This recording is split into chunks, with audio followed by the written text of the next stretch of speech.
পাকিস্তানের বেলুচিস্তান প্রদেশে ভয়াবহ বোমা হামলার ঘটনা ঘটেছে।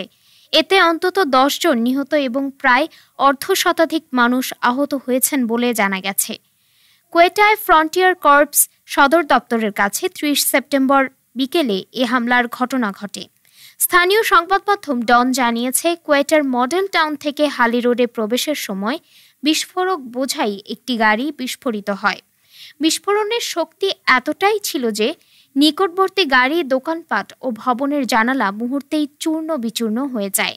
ঘটনার পর নিরাপত্তা বাহিনী দ্রুত ঘটনাস্থল ঘিরে ফেলে এবং অভিযান চালিয়ে ৪ সন্ত্রাসীকে হত্যা করে।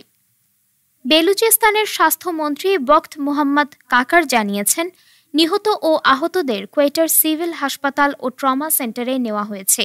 আহতদের মধ্যে অন্তত ৬ জনের অবস্থা গুরুতর হওয়ায় মৃতের সংখ্যা বাড়তে পারে বলে আশঙ্কা করা হচ্ছে। এ হামলার তীব্র নিন্দা জানিয়ে বেলুচিস্তানের মুখ্যমন্ত্রী মীর সরফরাজ বুকতি বলেন, এটি একটি সুস্পষ্ট সন্ত্রাসী হামলা। পাকিস্তানের প্রেসিডেন্ট আসিফ আলী জারদারিও এক বিবৃতিতে এই হামলার নিন্দা জানান।